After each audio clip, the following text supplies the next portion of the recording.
kaming pagkakataon na nakapasok at na tingnan man lamang ang mga pasilidad ng NGCP na pag-aari ng Trasco.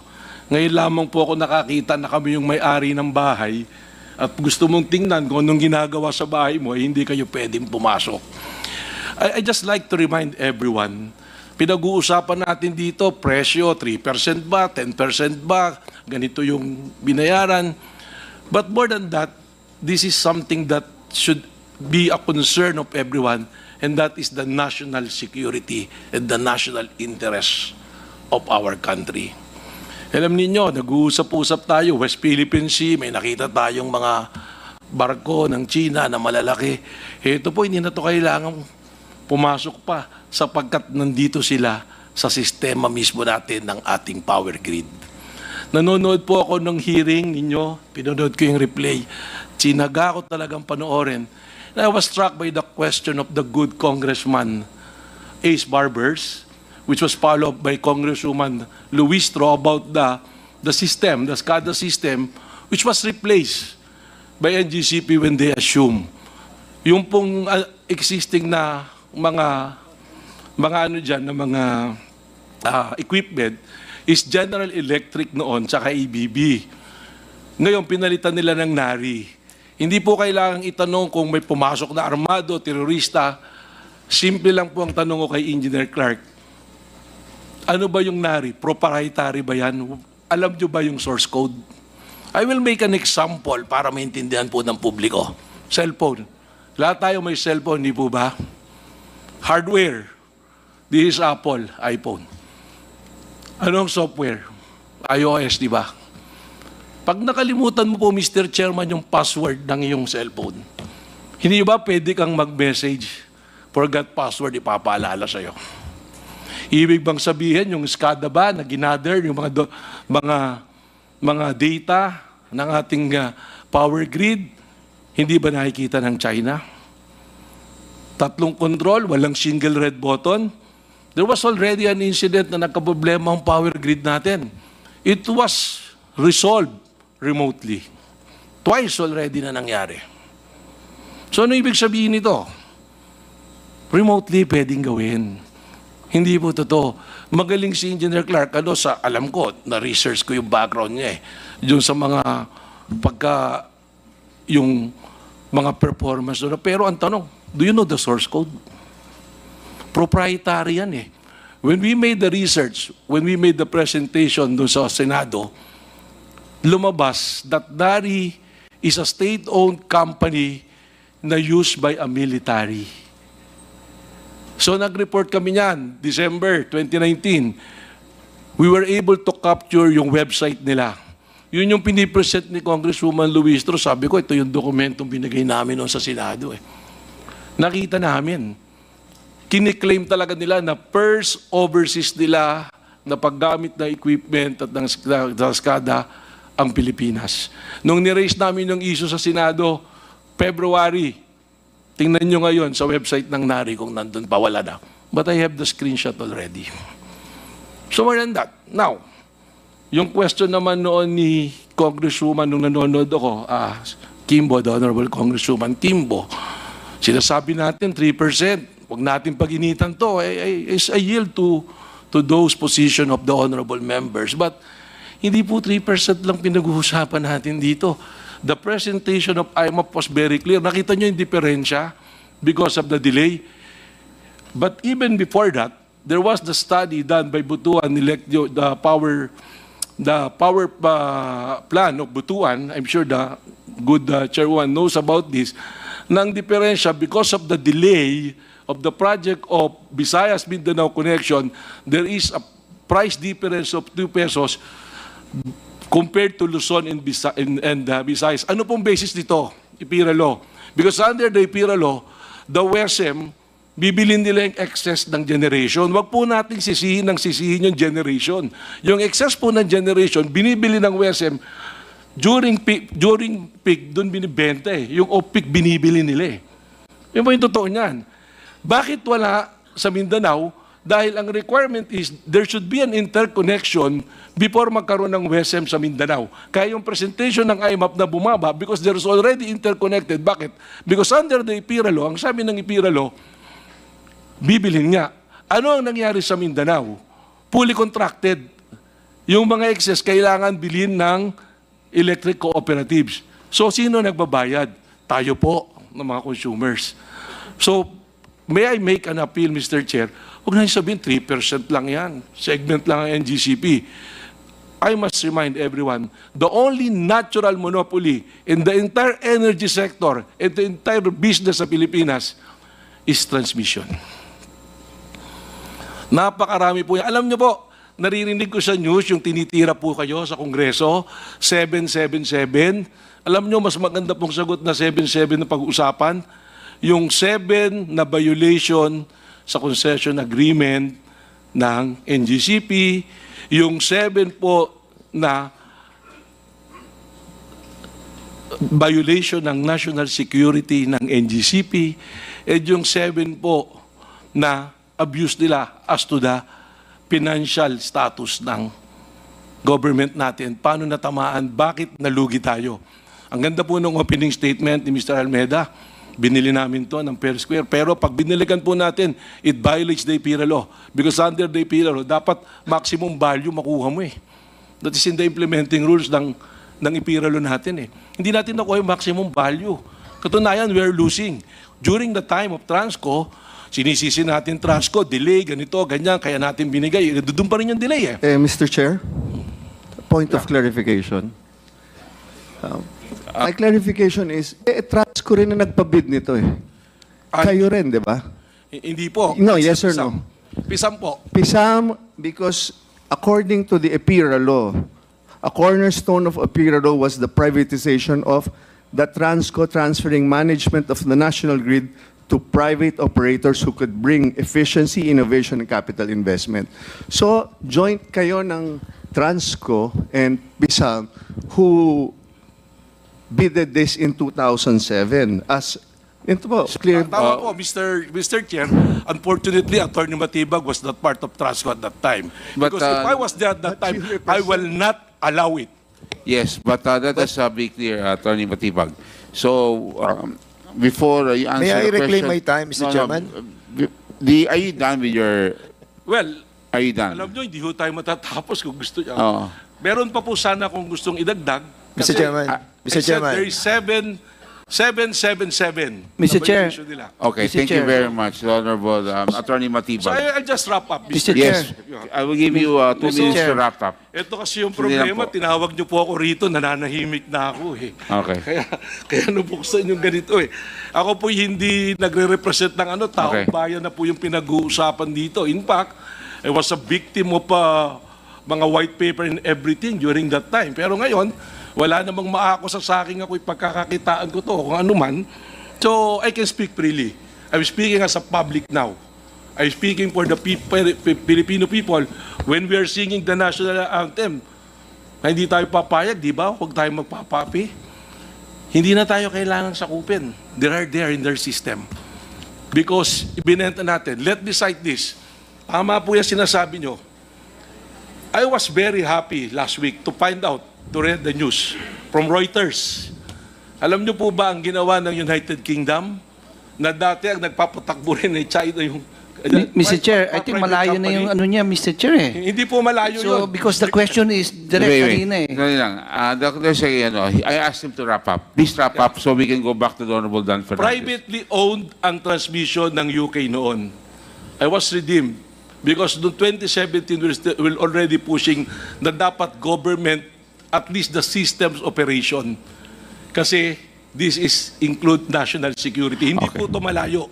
In fact, isa pang news, tinanggal ng UK ang NARI system for the same reason that I am saying now. Kung ilalayo natin, sasabihin natin, hindi na tayo Pilipino nito. Pinagbalit na natin ng 30, para pinagbenta na natin sa pilak yung ating bansa. Thank you very much, Attorney. Pero you will agree, Attorney Matibag, that nung nagkabentahan, Transco was also part of that sale. Kasama, It was Pisamo was under it. But you were not the Maybe president. Maybe we can ask. Yeah, but you were Attorney- not the president. I was not the president, but you know, somebody in the as- room can answer it because Yeah. Attorney Alabanza was part of Pisamo. okay, we will discuss that later. Mr. Chair. We will now give it back to the Honorable Dan Fernandez. Mr. Chair, point of order. Point of order, Mr. Chair, and for the record. Mr. Chair, earlier when I wanted to hear from Attorney Matibag, my point, Mr. Chair, was not as to take time from the good Chairman Fernandez. This was because he is a resource person po. Nagbigay ng statement yung ating other resource persons.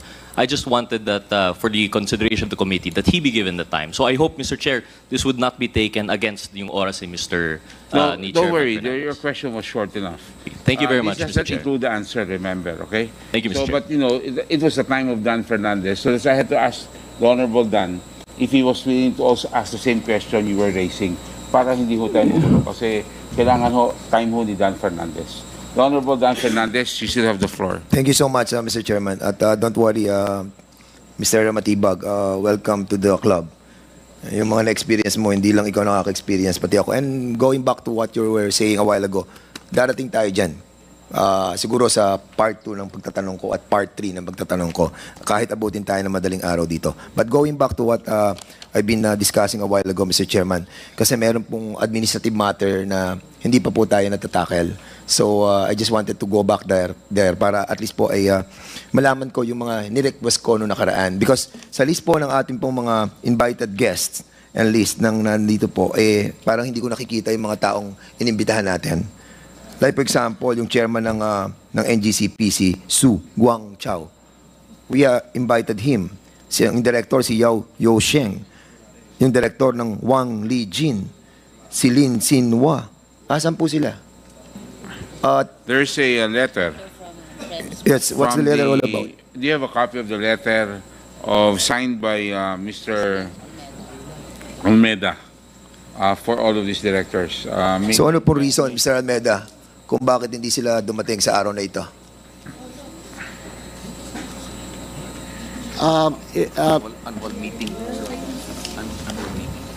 Mr. Chair? Yeah. Please. Yeah. Mr. Almeida, please. Okay. We Mr. have a copy of your letter. Yes, thank you very much, Mr. Chair.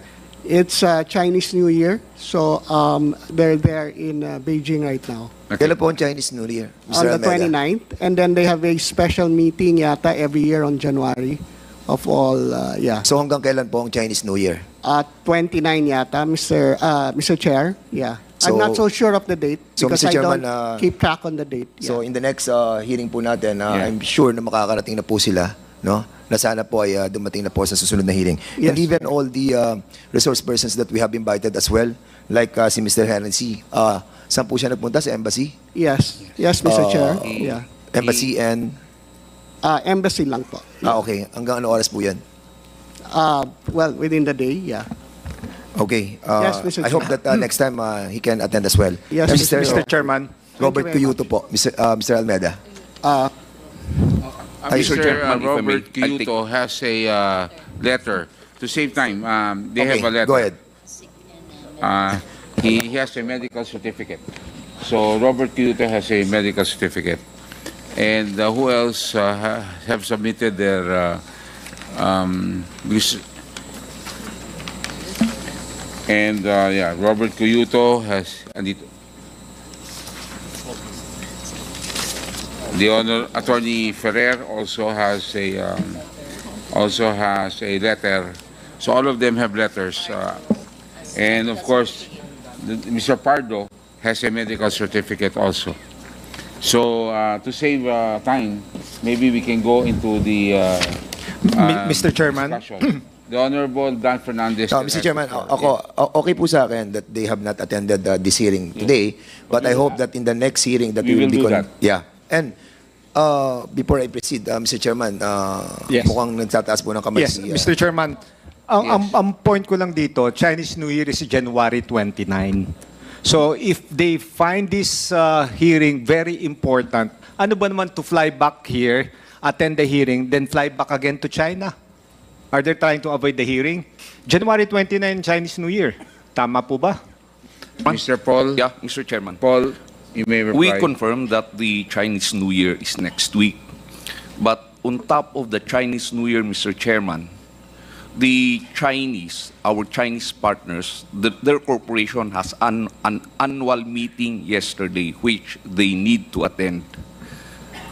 And we would want to assure this honorable body that we are not evading attending the hearing of Congress. Thank you. Thank you very much. And that's the reason- Mr. Chairman, may I respond to the statements of Mr. Matibag? Paul, later, we will give you that time because it's the Honorable Okay. Dan Fernandez time. I Mr. Chairman, apologize, yes, Please, Mr. please Chair. reserve your reply. Okay, thank you. Yeah, Mr. Chair, that's the reason why I said a while ago na sana next na hearing natin makapunta na po sila. At I hope that they will consider that these hearings that we are conducting are so important regarding the franchise of NGCP. And in the last hearing as well, Mr. Chairman, we have a list of documents that we subpoenaed. At isa doon, Mr. Chairman, na hiniling po natin ay yung pong shareholders agreement of National Grid Corporation and yung pong State Grid of China. Ito pang State Grid of China, siya rin ba, Mr. Anthony Almeida, ang State Grid International Development Limited? Are they the same and one? No, it's a holding company. So iba po, holding company yung ano? Yung State Grid International Development Limited? O siya Yes, ang Mr. State Chair. Grid of China? No, the other one is a holding company. State Grid of China is the mother company. Okay. So, Yes. can you kindly submit to this committee yung shareholders agreement of the NGCP and the China Grid, yung State Grid of China? Okay, shareholders agreement. We need to find out because sinasabi mo kanina walang control ang Chinese Yes, sa Mr. operation and maintenance of the Yes, the Mr. operation. So, we will find out with Yes, the Mr. shareholders Chair. agreement. Submit it to us. And Yes, Mr. please, nire-remind po namin ang NGCP na sana po hindi po sa araw ng hearing kayo nagsasubmit ng mga dokumento. Bigyan nyo naman po kami ng oras para basahin ang mga dokumento na dinadala nyo po sa amin. Yes, Give Mr. us Chair. at least 2 days or 3 days prior to the hearing itself. Apo, Mr. Thank Chair. you. And secondly, Mr. Chairman, all requests for authority to purchase land executed by the NGCP or any of its officials. Third, yung pong mga memoranda executed by the NGCP or any of its officials in relation to construction projects by the NGCP. Ikaapat po, any and all documents submitted by the NGCP during the bidding for the privatization of Transco. And number 5, any and all documents submitted by the NARI group in relation to the bid proposals submitted to NGCP. Share purchase agreement among Henry C., Robert Kyoto, and Synergy Grid and Development Incorporated. Submit it to us as well. Number 7, proof of approval by the Philippine Stock Exchange and Philippine Competition Commission of the share purchase agreement or the share swap transaction among Henry C., Robert Kyoto, and Synergy Grid. Number Point 8. of order, Mr. Chair. This is a administrative matter, Mr. Chairman. No, but I would like to make a point of order, Mr. Chair, because I am guided by the subject matter of the inquiry. This is a motu proprio inquiry on the performance of the National Grid Corporation of the Philippines. So we are supposed to be assessing the performance of NGCP and in relation to the very objective of lowering the price of electricity. I do not find the connection why the Honorable Fernandez is asking several documents to be submitted before this committee. Can you I please- think Mr. Chairman, because with all these documents that we are asking from the NGCP, we will be able to assess their performance. Because Mr. these Chair, are all the pertinent one that documents will coming from assess the NGCP. performance And we of haven't received NGCP, any Mr. documents Chair. yet coming from NGCP just now. Ngayon lang tayo nakareceive ng documents sa kanila eh. Ano, pipigilan niyo ako na kunin to. Ang tagal-tagal ko na kinukuha to. 2019 pa. Mr. Chairman, if I may proceed. Minutes of meeting for the election of corporate officers of NGCP. NGCP corporate policies on the functions and qualifications of officers and audit committee, compensation committee, and nomination and election committee. Number 10, authorization from the Department of Justice for the employment of technical personnel, list of names of nationality and all of managerial employees of NGCP, including their respective job descriptions and years of employment. Number 12, complete organizational chart of NGCP. Number 13, tripartite agreement of Transco, NGCP, DICT in relation to the National Broadband Plan. Broadband Plan and lease agreement between NGCP and DICT in relation to the National Fiber Backbone. Now, Mr. Chairman, I will proceed. Mr. Chairman, ang tanong ko lamang po sa ERC, yung po bang last rate reset natin, 13 taon na po tayong walang rate Di ba? At lagi kapag sinasabi natin, rate reset, lagi na lang sinasabi natin na ang sinasabi ng NGCP, kasi ang ERC, hindi sila nag-re-reset It's always like that Lagi ang sinisisi ng NGCP ay kayo. Bakit? Can you kindly tell us, bakit umabot ng 13 taon? Samantalang sinasabi sa atin ng batas, rules ng ERC, every 5 years, di ba? Every 5 years. Kailan ang last reset natin? Kailan? Ma'am. Mr. Chair, Isra de Malanta. Apo. Yung last na rate reset po ay para sa third regulatory period covering 2011 to 2015. So, natapos po ito bandang 2010. Pinatupad po nila ng 2011. So, 2016 to 2023. Yun po yung hirap po akong makasagot, Mr. Chair. Kasi po kung maalala po ninyo, especially the Honorable Dan Fernandez, noon pong Agosto 2022, ang bandang September po, 3 weeks into the job, noon pong nag-budget hearing po, ito na po yung siningil sa amin. So, tinanong po naman kami ng diretsahan, nagkaroon ba ng reset? Sumagot din naman po kami ng diretsahan na wala. Pero in a matter of weeks, sinimulan na po namin yung trabaho. Kaya po, November nakapaglabas po kami ng rules, December nakapag-file po si NGCP.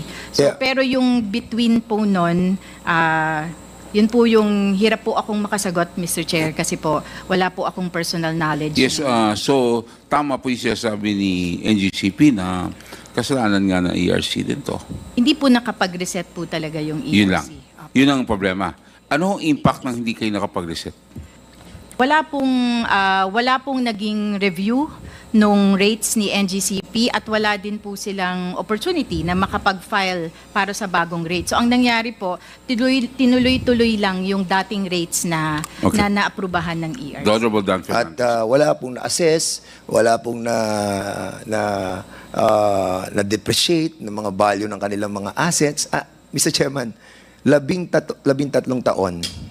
At hindi ako naniniwala na ito'y kagagawan lamang ng ERC, but nevertheless, darating po tayo doon. Ngayon po, anong status ng ating pong reset? Para sa kababayan natin na nanonood at sa mga kasamahan po natin, itong pinag-uusapan po natin, ito po yung taripa. At ang pinag-uusapan po dito, sinasabi yan ng NGCP at ibang members ng ating pong mga kasamahan dito that napakaliit lang ng porsyento ng transmission rate sa kabuuan na binabayad ng ating taong bayan. Pero tayo po dito ay niloloko. Ang ating pong transmission rate, tama, maliit lang, 1 peso and 19 cents per kilowatt hour. Yun po ang general na sinisingil. Pero Mr. Chairman, 13 or 10 cents lang ang difference. Malaking bagay po yan sa ating pong mga kababayan. Most especially, na hindi tayo nag-compute, marami na po tayong overcollection. And this must be refunded to our Filipino people. Now, ang tanong, Mona Lisa, ano na ang status ng ating pong NGCP's rate reset? Sa reset po ng fourth regulatory period, Mr. Chair, ito po yung tapos ng period 2016 to 2022. Patapos na po kami. Ito nga pong siguro po ngayong susunod na linggo, may meeting na po kami para final evaluation na po ito. Kasi natapos na po namin yung mga public processes. Required po kami na mag-publish, humingi ng consultation sa publiko. Natapos na po namin yun. So, evaluation na po. Salamat po, ma'am. Ito po, may hawak po akong 2 dokumento.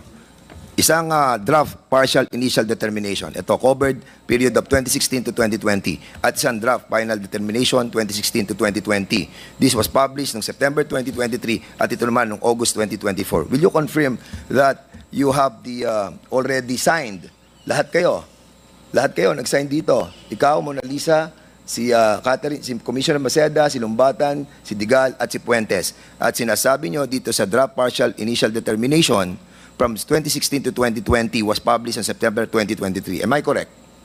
Tama po yan, Mr. At ito naman published August 2024. Draft Tama po. final determination. I Tama just po. wanted to confirm kasi pupunta ako sa dalawang desisyon na to. Hindi naman desisyon sapagkat wala pa naman kayong final, di ba? And I just wanted to be cleared kasi medyo ako confused ako sa mga desisyon dito na sa mga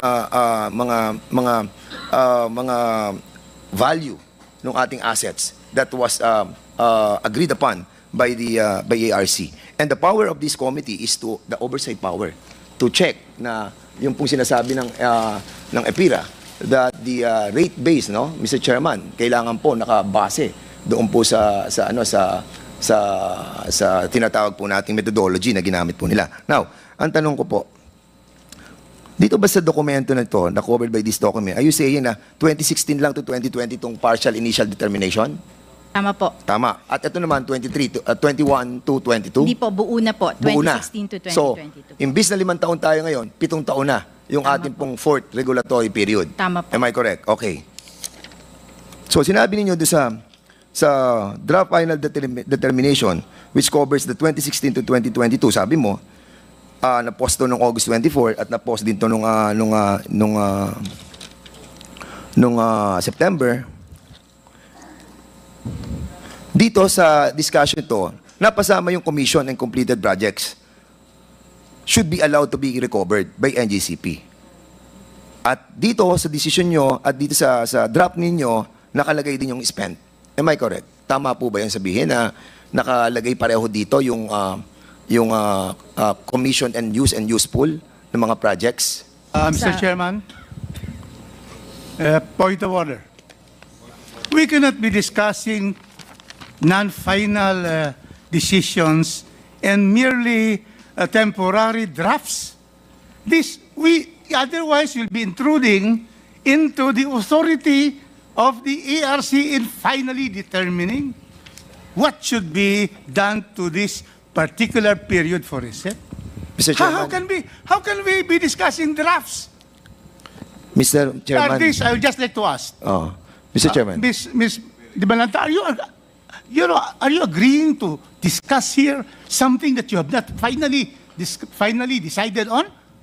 Mr. Chairman, that's the reason why we have this. Honorable Dan Fernandez. That's the reason why, Mr. Chairman, that we have this oversight power to check the abuse of some agencies of our government, especially na maapektuhan yung sinacharge sa ating taong bayan.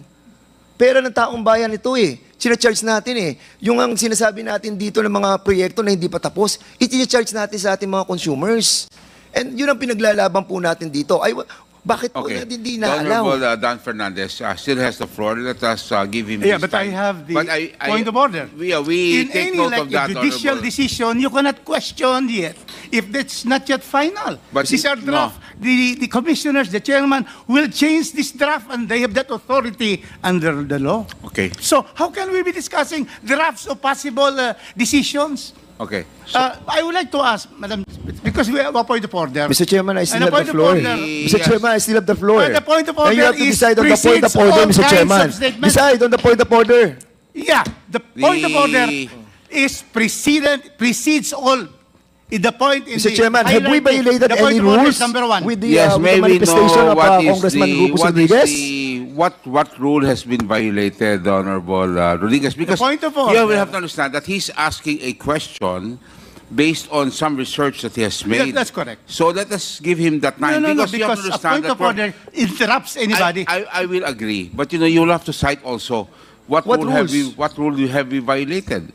Because you will have to understand, Honorable Rodriguez, para klaro tayo, para maging smooth naman itong procedure ho natin, itong hearing na to, patapusin na ho natin si Dan Fernandez because there's also an accusation here na ito yung kasalanan ng ARC.